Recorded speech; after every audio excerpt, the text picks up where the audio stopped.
Anyway, g'day jabronis, it is the Verd, back with you again. Welcome to the week, I believe this is 2 and 3 power rankings, basically recapping both of them. Obviously I have been a bit away, I've just had other things going on and had computer issues which are all fixed now, so I can come back and join this wonderful world of the United Battle Championship, and I am not alone. Obviously I am joined by my Power Rankings partner in crime, that is Mr. Deephad Gamer. What's going on, everyone? I'm sorry that I missed last week. I started doing the recording and then, life happens. So we're going to do 2 and 3 together this week. We certainly are. So basically, what's going to happen, guys? Honestly, I haven't been following the league as much as Deephad has. That's just honestly because as I said, I've been very busy, computer issues. So basically what we're going to be doing in the episode today is kind of just looking back at how the teams have been going in the last couple of weeks and kind of reflecting on that and looking at how we feel they're going to go further into the season. Obviously there's been a lot of changes as well that we should probably discuss, but should we start from the bottom? Now we're here. Yeah, let's start at 14. So at 14, it continues to be the Celebes. They just can't seem to get any traction. I realize that they've played against some difficult players, but a lot of it is just very standardized team building. It's like you look at it and it's like, okay, these are the mons that I see him bringing, and he brings them. And he brings exactly the sets that you'd expect that Pokemon to have if it was like a battle spot situation. And I think that's really hurting him in the long run, just because, he's negative 14 after 3 weeks. That's pretty intense.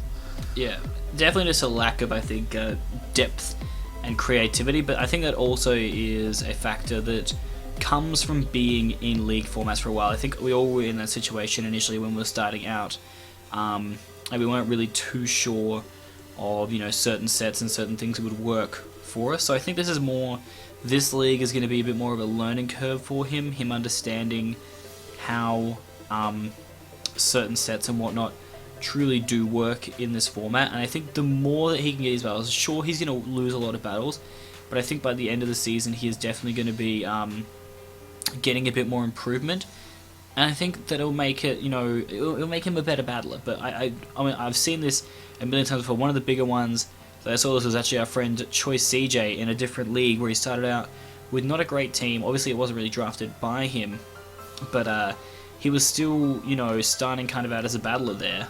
And now, obviously, look at him these days as the absolute juggernaut that he is. And so I think that as much as it's going to be tough for, I've just completely forgotten his name, the coach of the Celadon City Celebes. I actually can't remember who the coach's name is. That's so bad. But for the Celebes, I think it's going to be tough this season, but also I think it's going to be a really good learning curve because, like I said, we've all been there, guys. If you haven't been there, then clearly you are just a god of Pokemon. But I think he will do better further on. But let's move on, because I don't want to ramble too much about the fact that I think we can all relate. That's just the thing. I think we can all relate to a person like that, just struggling out in what could be potentially his first league. So, Yeah, my first league I got swept pretty bad. It took probably 6 weeks to really get into it. So I just want to add one more thing, is that this last week he brought way too many passive walls. Cresselia can set up, but he just didn't have the chance against people like Mega Diancie, Victini, Lando T. It just doesn't work. And he only had 2 offensive Mons in Superior and Diggersby. So, just pacificity does not work in a league format. So, I'm sure he'll start getting the groove of things. Definitely. So, should we move on to number 13? Yep, let's go ahead and jump on to 13. You want to take the lead on that one, or do you want me to? You can. You've been doing it pretty well. So. Okay. All right. So with the Helsinki's Hydreigons, they actually replaced the Moltres. And with any replacement, when you pick up a team, you're going to struggle. Just because it's not the Mons you drafted. When a team when you go into league format, even if it's not like if you get sniped, you have a synergy in mind that you're trying to build. So when you're handed a team that doesn't have the synergy that you're used to, there's a learning curve, and we're definitely seeing that with him. The last 2 weeks, he's gotten pretty handily defeated. Now, to be fair, he went up against Keldio's last week, so that there's that. But I mean, and I think both of us were not really thrilled with the Moltres' team going into it. So I think that in order for Hydreigans to start doing better, they're going to have to really trade some of their Mons out, because they still have all 3 trades available. Yeah, I think it's another one of the situations where, as much as we, said the team wasn't that great, I think it also can come down to the battler, because even if you have a bad team, if you are a decent battler, you can make any team work in your favor. So I think it's either going to be the learning curve of he's going to have to learn how to use this team, or it's like you said, he's going to be like, okay, I need to figure out what things I could draft or redraft in this situation to make my team better and to give me a better chance of winning. So obviously, the big issue we found with the team was there were a lot of weaknesses, and I think if you can just patch up a few of those weaknesses, because the better teams, like Boston, as we said, are going to be able to easily capitalize on those weaknesses. So I definitely think that's something that he can work on. I think definitely it's definitely one of those teams that I feel could really improve to the back end of the season. The more he just works with the team, I think the better he'll get. Yeah, for sure. So, I think that pretty much covers that one. I really just feel like as he gets used to the team, he'll do better. And, that's kind of that. Yeah, there's not really much else to say. I think it's like with most teams, just the more you play with the team, guys, the better you understand the synergy and why certain things work and why certain things don't. So it just comes down to that. All right, so next on our list at number 12 is the Haluchas. They've actually, from the initial rankings, I think they are still, they climbed 2 spots from our initial rankings, so they are moving forward, even though they've taken some losses. And I want to point this out: even if you are losing, it doesn't necessarily mean you won't climb in the power rankings, because, for example, on week 2, Haluchas played Luxrays, and he's a pretty solid battler, and Luxrays have got a pretty good team, and he managed to only lose by a 2-0. So I think he did a pretty good job of doing that. I want to see a lot more, inventiveness in his draft or in his team building, and I think if he does that, we're really going to start seeing him climb faster. And again, it comes down to you've got that we're only in week 3, so he still has time to clean it up and shake the rust off and get used to the team. So I really think that's more of what it is. And then this week he managed to win. It was against, like we said, the Helsinki Hydreigans, which is a new team, but he did pull off his first win. So that he is going in the right direction for sure. Yeah, I definitely feel like there's some positives to take from it. I think it's going to be interesting going forward. I think a lot of these lower teams are all the same in the sense that they're not necessarily bad battlers. It's just compared to the caliber of a lot of the guys further up the list, they are probably not as experienced, and honestly their drafts probably aren't as strong, and so I feel like they're definitely on the back foot in that sense. But as you said, he picked up a win recently. I think that could give him a lot of momentum heading forward. It's still a bit too early to say. I think for all the teams in this league, guys, it's too early to say like, oh, they're assured of playoffs or they're not going to make it, because any team could go on a big win streak, any team could go on a big lose streak. You just can't predict it at this point. I think the one thing that is certain, especially with a team like the Haluchas, is that as they've shown so far, anything is possible. And although their big win was against a team that is lower than them in the rankings, that doesn't necessarily mean that it wasn't still a good victory. They still won the battle, they still made the plays that they had to make and got the results. So that's definitely a positive sign in the right direction for them, I feel. Right, and I mean, you want to compare it to something that everyone's watching, the GBA right now. Chimpact in the beginning had a few losses, and he was like ranked like 12th in the beginning, and now he's number one. 7 weeks later. So, who knows? I mean, everyone thought he had a horrible team. We thought Haluchas had a horrible team, and that just goes to show that if he takes this win and rolls with it, he could be number one. You never know. For sure. So I think we can move on from here now down to the last team that is a part of the current bottom four. All right, and the number 11 for us is the Pikachus. And it really goes, I know he is a newer battler as well, and I think we're really seeing in the bottom list the same thing over and over, like you said. He just can't seem to get traction right now. It's a whole different concept. Like week 2, he got completely swept between a Togekiss and a Miltank. He just couldn't get the traction, and then the same kind of thing happened this week. I mean, he did a 2-0 this week, so right direction.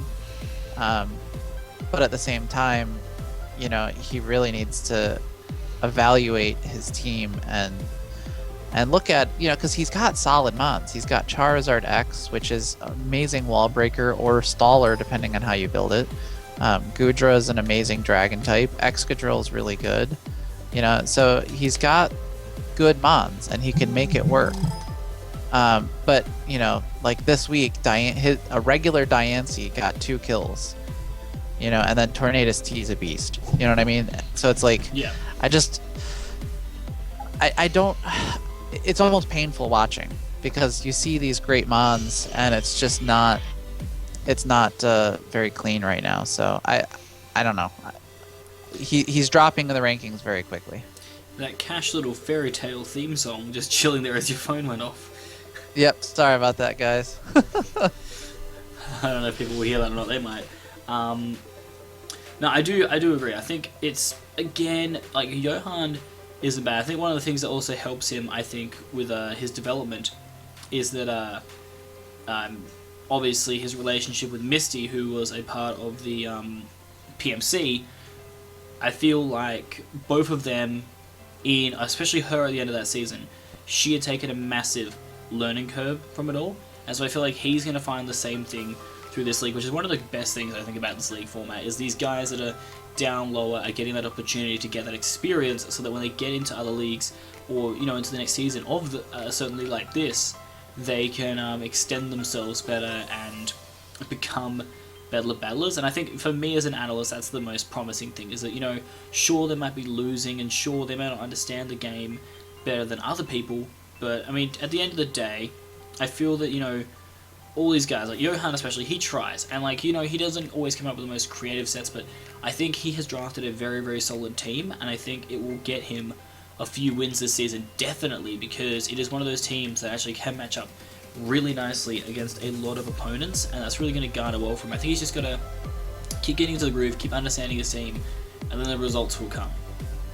Yeah, so what I'm seeing with these lower tiers, or these lower people on our list, is to me it looks like, instead of drafting in a draft style, or instead of building your mons in a counter team league, they're building it like they would if they're going to go into battle spot. So you can have a rating of 1800 in the battle spot, but that's 3v3. That's not 6v6, and you have to build your team to handle everything. Whereas in counter team, it's like, okay, week 3, he was going up against Broadway Blastoise, so he's bringing Waramosh, he's bringing Mega Venusaur, he's bringing Tornadus T. You have to build your team to counter those things. You can't be like, well, I gotta have spread moves for everything. It's like, what's gonna hit Mega Venusaur really hard? What's gonna hit Tornadus T really hard? Build it for that. That is what you have to do. I think the big thing you mentioned with Battle Spot, and something that a lot of people need to understand, is that the difference between this and Battle Spot is that Battle Spot, the premise is you're just bringing a team of 6 Pokemon that it's almost like a showdown laddering, where it's 6 Pokemon that can handle pretty much everything the ladder has to throw at you. Whereas in a counter team format, you're expected to basically bring a team that can handle whatever your opponent has. So you might not need to run, you say, Rock Slide on your Excadrill if you're not really going up against too many threatening flying types. If you can deal with most of those flying types, or Levitators, with the fact that you have Mold Break or Earthquake, then it's not really that big of a problem. I think that's one of the things as well that a lot of these guys are kind of making that mistake of, is they are trying to, I guess, draft Pokemon that are good in general in the format, but I think when it comes to the draft-based format and the team-building aspect of it, that's where they're kind of coming up a little bit short, in my opinion. Right. I just think that there is... I hate to say this because I really do respect all these guys a hell of a lot, but I feel like it's just really down to a lack of creativity. They have all these great Pokemon in their teams. I feel like there's just a serious lack of, invention and creativity in what they're doing. I think once they show that, they can really surprise a lot of the bigger, heavyweights of the league. Yeah, I totally agree. But anyway, all right. let's move on, because that was a good little chat about lower teams, but now we're going to get into a bit more kind of technical, where these, I feel, are more of the teams that they really do know what they're doing. I'm not trying to trash the lower team saying you don't know what you're doing. I'm saying it's more of a learning kind of experience for you guys, whereas with these guys, I know a lot of them definitely have a fair chunk of experience in League format, and so there is definitely, in my opinion, a higher expectation from a lot of these guys. Yep, I agree. So, number 10 this week is the Flock. And I have seen them bounce all over the place from week to week. They finally made it, to a place where they're above the fold, or below the fold, which is good. Because week 0, when we did the analysis, they were 13th, and then they went to, where did they go? They jumped pretty decently down. Or they stayed 13 week 1, and then week 2 they went down to 11, and they're finally at 10. So they're headed in the right direction, even with, I'm sorry, but it is a terrible team. The funny thing is, though, they have the leading kill getter for the entire league, and it's not even by a small margin, it's by a very considerable margin. 3 weeks ineffectively, and the Chicago Flock Slurpuff has 10 kills from 3 games played. That is insane. I know it got a 6-0 sweep in one of his games, but that is still ridiculous. That's averaging almost 3.5 kills every time he plays with it. So I think that also comes down to a lot of people. Like I said, it's a learning curve, so a lot of people don't really know how to play against a Belly Drum Slurpuff, but he's also highlighting that although we think his team is a bit, haha, good joke, the joke's kind of on his opponents if they're not being able to prep for these threats. Because the thing is, the reason why we kind of bashed the team a little bit, guys, is because we felt that it was quite predictable, and it was a lot of common typings, so it should have been, on paper, very easy to prepare for. And I think just a lot of his opponents so far really haven't done as good a prep as they could have done for their matches. Would you feel like that's an accurate assessment? Absolutely. So here's the thing, right? I think he's got, 4 or 5 dark types on the team, and when the Luxrays went into this, they prepped the crap out of dark types. You know what I mean? They were like, alright, so he's going to have dark types, these are my answers to dark types. And then, you go into it, and the Flock was like, alright, everyone knows I have dark types. They're, the power rankings are bashing me for having nothing but dark types. I'm going to capitalize on that. And that's what he's doing, until someone is like, alright, I have to prep for not just dark types. That's the big issue, is that a lot of people think, I'm just going to focus on what I deem to be the biggest threats. But one thing in the draft format you have to understand is, guys, that everything can be a threat. It's not just about the things that you think, Slurpuff's been getting tons of kills, it's the only thing on his team that is going to threaten my team. You can't go in with that kind of mindset when he has a lot of very, very dangerous Pokemon in his team, you need to make sure that you are completely prepared for that. And I think a lot of teams haven't been, and that's why Slurpuff's picked up a lot of kills. I think it's just because a lot of teams just haven't been prepared for what Slurpuff can do. Yeah, and you know what's going to be funny is once teams catch on to this, all he needs to do is then have the Slurpuff on the team, and they're going to prep for it, and then he'll be able to sweep like with his Absol. So it's like, you know, he having hit the team the way it is, I can see him actually going back and forth between, you know, all right, well now they're going to prep for this, so now I can bring my dark types again. You know what I mean? It's like he's definitely using his he's definitely using his weaknesses now as a strength almost, really. Yeah, which is really cool to watch. So I give huge props to the Chicago Flock, and I want to see him get to, you know, the top 4, because that would be awesome to have. Like it's going to be Chimpact, you know. It's like everyone's like, you're totally, all you are is a rain team. You're never going to do anything, and then he's killing it. So that's what we were talking about, you know, with the first 4. So I want to see him, you know, just get on this crazy win streak. Yeah, definitely. So who's words are hard. Who's up next for the rankings here? So number 9, we have the Nightmares, and they have a similar concept in team. I mean, when I say that, I mean they are a team of glass cannons. So instead of it being a team of dark types, we have a team of glass cannons.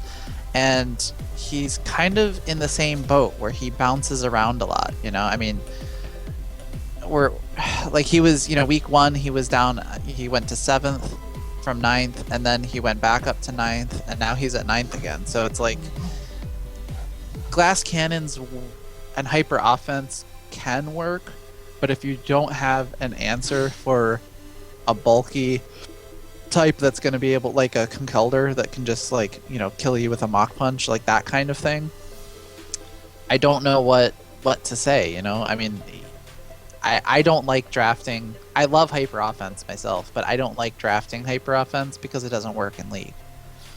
Yeah, I'm definitely the same. I am all about that balance, and I think, you know, I went up against a guy in a league where he had the same kind of style, and the way I was able to just break it down, especially with glass cannons, especially with the fact that I don't know if he has his glass cannons Gengar and Zam. I'm trying to remember if it's Gengar and Zam.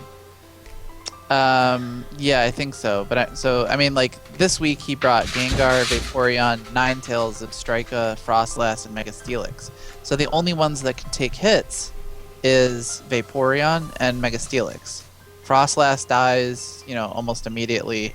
Zebstrika dies to an Earthquake. Ninetales dies to an Earthquake. Gengar dies if you sneeze on it. So it's like,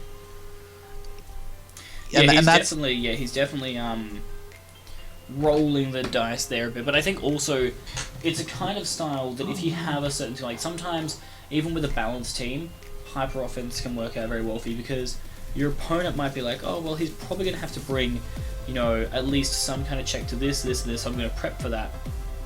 Whereas if they think, you know what, I have no way to stop this thing, but with all this offense, I think, you know what, I'm going to pressure him to the point where he can't even use that to good effect. I think that's one of the main strategies that's been working really well for him so far. Although he's 1 and 2, I think it's the fact that he's going into matches and it's not about, you know, trying to handle everything defensively. It's more trying to give his opponent offensive headaches. And I think it's not the best strategy, but I think with the team that he has, it's the strategy that is probably going to work the best for him. Right, which is why he's at 9th. You know, he's not moving around very much. I think he's going to stay there, you know, unless he's able to really figure out how to make this hyper offense team work. You have to be like Pokeaim in order to make predictions with a hyper offense team. You have to, because if you are purely hyper offense and you're like, okay, well, I'm going to, you know, hit hyper or super effective, and then they have a switch into that, and you do that, then you're screwed, because they can just revenge kill you. And that's what we saw in this week. I mean, you know, Scizors very diversely took the kills. You know, I mean, he got a kill on almost every single mon, with every single mon. You know what I mean? It's like, it's a very dangerous way to play. It's exciting. I mean, every match I watch is very exciting, but it's usually Yeah. pretty one-sided. You're right, and it is just as you said. It is very easy to be picked apart, and that's the main issue. Is that it's a lot of risk, and there's a chance for a reward, but there's also a chance that you're gonna be getting absolutely destroyed and looking like an absolute fool. So it's kind of too much of a risk, in my opinion. That's why, as you said, he's not as high in the rankings. Yep. All right, so next at number 8 we have the Blastoise, and this is another tale of bouncing all over the place. I mean, he went from 6th to 10th to 7th, and now he's at 9th or at 8th. So it's like, yeah, he's right in that middle spot. He's never gone out of that middle fold. Yeah, I mean, I honestly don't feel like the team is too bad, and I don't feel like he's necessarily battled too badly. I don't know, it's been a bit of a weird one. Watching the battles, I think what it can sometimes come down to is just certain plays that are made, certain, aspects of the team building.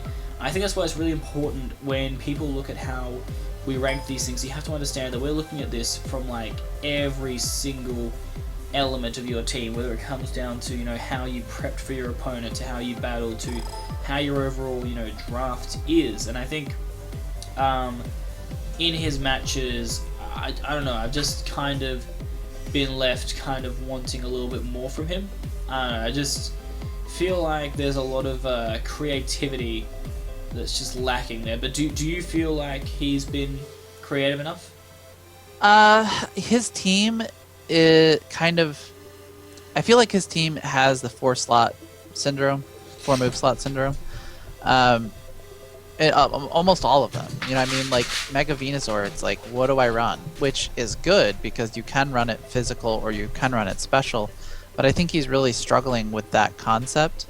And more than anything, a lot of the times that I watch his matches, I want to see him be middle ground more. He either makes the safe play or the aggressive play, and he tends to do it at the wrong time. Like, he'll play really well. He to me, he actually reminds me of Shady Penguin playing. Like, he'll play really well for a while, and then he makes like this really ballsy play that he didn't need to make, or he makes a really safe play that he should have been a more middle ground with, and then that throws his whole game off. So it's like, I don't know, like the way I play, I try to play middle ground as long as possible unless I'm behind, and then you have to play offensive. And I feel like he's not doing that. So yeah, and I mean, like Venusaur, Mega Venusaur is like the definition of a middle ground Pokemon. You can run that thing aggressively, you can run that thing defensively, but at the end of the day, it is pretty much the epitome of middle ground, because even with a defensive set, it hits hard, and even with an offensive set, it's still taking hits really well. And so, I don't know, it's more frustrating, I think, in a sense, because I guess I'm having this kind of expectation that, like, with these teams, he's going to be playing a certain game style, and we haven't really seen that game style yet, and I guess that's, in a sense, really disappointing for me. But also at the same time, I understand that, as I keep saying, this is a big learning curve for a lot of these guys, so I think that the more that he uses the team, the more creative he'll get. But it definitely, as you said, there is a lot of 4 move slot syndrome that is a big issue within this team. Whether he's able to fix that, time will have to tell, but I don't know, he's running out of time. yeah, I mean, at a certain point, like, I mean, we're only in week 3, so he has some time, but he has to get moving forward, or he's just gonna totally miss out. Exactly, that's the thing. That's what I'm saying. That's what I mean, guys, by time is running out. As in, at this point, we should be seeing him progress to the point where he does bring these creative sets. When, especially, I know somebody like you in the pre-draft ranking said so much promise for him going into this season. So I definitely want to see him being a bit more creative. Yeah. Someone's getting their ice cream eaten. Freaking dog. No, she wants to play ball, and I'm just like, please leave me alone. I have a life. I don't need a dog ruining it. All right. So number 7 is the Scissors, and we've seen kind of the same thing. He, in my opinion, this is one of my biggest disappointments because I had him initially ranked at 3. I love his team. It's one of my favorite teams. And I mean, he's 7, so he's in the middle. But it's like when I looked at this team, I'm like, if I had this team, man, you know what I mean? It's like you look at it and you're just like, I could devastate. And it's like he's just not doing it. It's like this is the definition of wanting to me. I watch his matches and I'm like, but you could do better. You could do better. Like, that's what I'm saying, watching his matches all the time. I'm like, you're just so close. Yeah, I think it is a little bit disappointing because, I mean, I was one of those people that really had high hopes on Drew as well, because I know Drew can be incredibly creative. He can be an incredibly good battler, and I think the really disappointing thing about it overall for me is more that, as you said, there's just so much creativity that is generally lacking from what he's doing. And I think that for a guy who I know can be incredibly creative, it just is very surprising to me that we're not seeing it, and that, you know, he's not getting the results that he probably deserves. And I think that's the biggest thing in general. But I think, as you keep saying, it is very, very early days, so he obviously has that chance for redemption. But I think the premise is, and I'm sure you're agreeing with me when I say this, is I'm just not fully impressed, or to the extent that I'm saying that I'm satisfied with how he's really been performing lately. Yeah, I mean that's pretty much what it boils down to. Is it's so like he's just right there. You know, it's like if he takes the one step in the right direction, he'll start crushing it. It's like it's that close. Yeah. So, Anyway. yeah.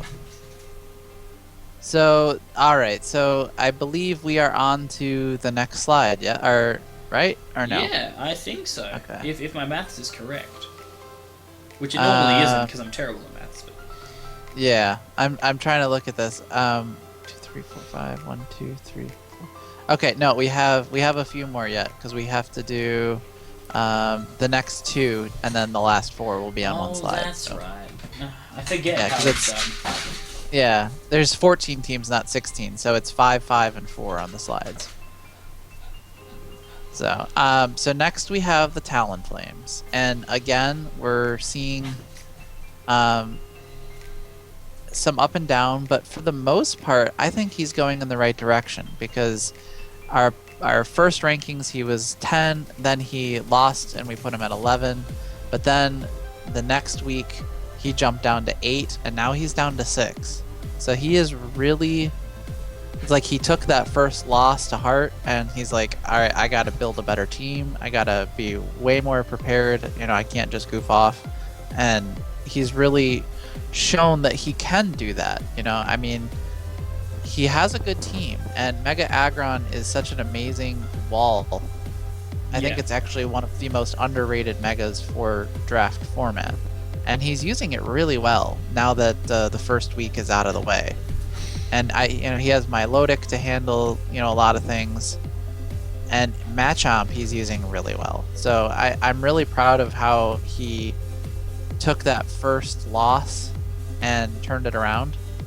And this is another example of this week he lost, but he lost to the Mianchows, and it was a tight game, and he managed to get a 2-0. So he took 4 of his opponent's Mons out against one of arguably one of the best battlers in any league. So yeah, I definitely, I agree. I've been very impressed. To be fair, I think that he's definitely been, I think, one of the big improvers so far this season. Obviously, it's very early on to call that because it's only been 3 weeks, but compared, like you said, to the initial impression we had going into it, I think he has exceeded expectations so far, and I feel like, he can definitely go on from here and keep doing well. I think this isn't just going to be like the last time that we are kind of, saying, oh, he's been playing really well. I think it's going to be a common theme, and, I, for one, am really looking forward to that. I want to see him keep on playing well, so hopefully he can keep doing it, but I guess time will tell. Yep. Alright, so we're going to move on to number 5, which is the Lux Rays, and they have been very, very solid in their positioning. I had them ranked higher in the beginning, and this has nothing to do with their playing style. It's just there's other people that are doing better, So, I mean, we had him at 4 for the initial rankings, and then he was at 6 week 1, and then he was week 4 or week 5, and he's at week 5 again, or number 5 again. So, he's playing really, really well. There's not a lot that I can say that he can do better per se. It's just we've got the top 4 players that have been the top 4 players for pretty much the entire season. And I think unless they start sucking, I think he's going to be stuck at 5. You know what I mean? Like, he's going to be stuck in that area. Yeah. No, I can definitely agree with that. I think that he has the team and he has the ability, I think, to really, make the most of this, but he's just got to keep on trying to improve and show off again that creativity and that really nice team, which is why we had him high initially. So I'm hoping he can do that, but it's again one of those situations where it's a bit too early to say he's going to do well or he's going to do bad. It's more, we just want to keep seeing him perform. And if he can do that, then he's taking all the steps in the right direction. Right. So, I wish that I could have more to elaborate on, but, I mean, he's playing well, and there's not much more I can say other than he's playing well, and that that's kind of that. So, so now we're on to the final 4, and I don't think anyone's going to be shocked. I don't really see how they could be.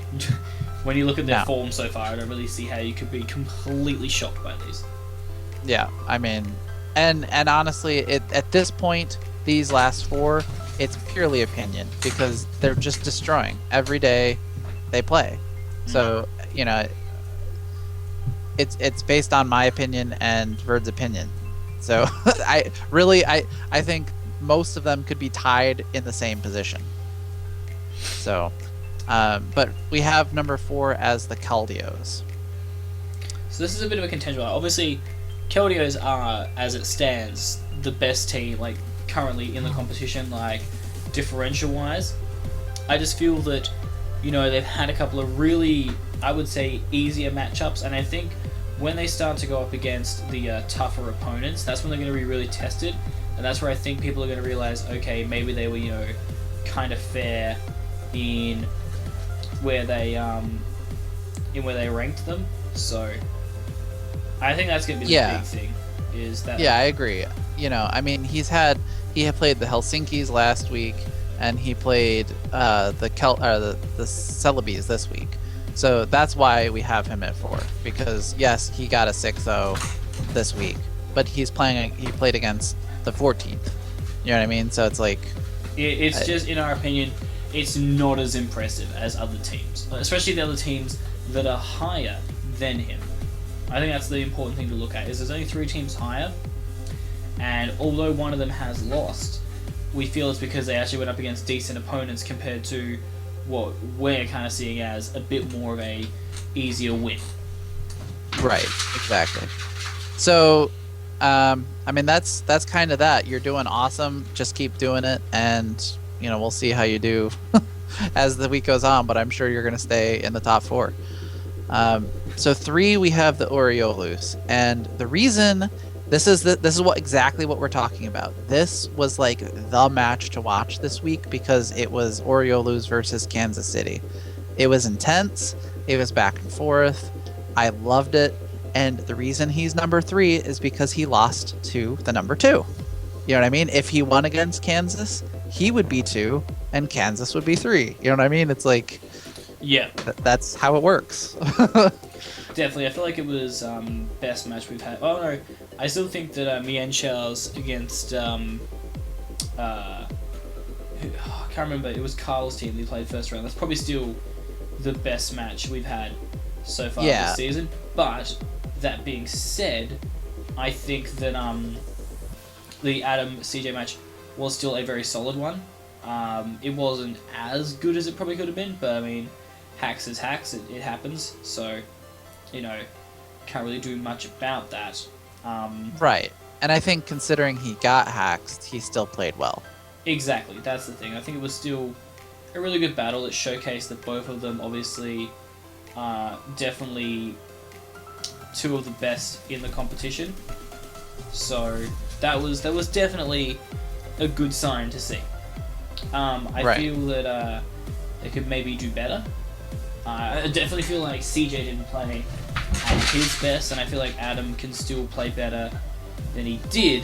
But that being said, it was a solid battle. But I just feel like, you know, there is one battler that is definitely above both of them at this point. Yeah, I agree. And the last that we have here, the reason the number 1 slot right now is still the Mian Shaos. For the past 2 weeks, he's been number 1. He went from number 1 to so just so you have the history. We put him at number 1, at least I did. You know, for the power rankings, the initial one. No, Then he you went didn't to put him number 1. Oh, you did? You put you him did. You're right. so far down. And I was I like, did. you watch him. You watch what he does. Oh, that's and you will right, that's right. understand that he is Yeah, not and- like a number 5 pick. Yeah, you're right. My bad. And then then he went to 4, and then the last 2 weeks he's been number 1. I will say that his matches have been more like against middle ground players, but he's just such a good battler. Yeah, he really is, and I want to see him play, you know, Kansas City or Oriolus and see if he still stays in 1. But right now, I have to keep him in 1 just because, you know, every matchup he's just like, well, this is what I'm gonna do, and he does it, and he wins. You know what I mean? That's pretty much how Jack has been for a long time. He definitely is a very astute battler. He knows what he needs to do in order to win, and will execute his battle strategy pretty darn effectively most of the time. I definitely feel that's one of the best factors about him. So definitely something for a lot of people if you're looking to learn how to battle. He's definitely a good guy to watch because he doesn't do like super in-depth talk. He just says, you know, I've got this to specifically deal with something, and it's going to do that because that's how I've prepped it. Like that's how I've designed this thing to work.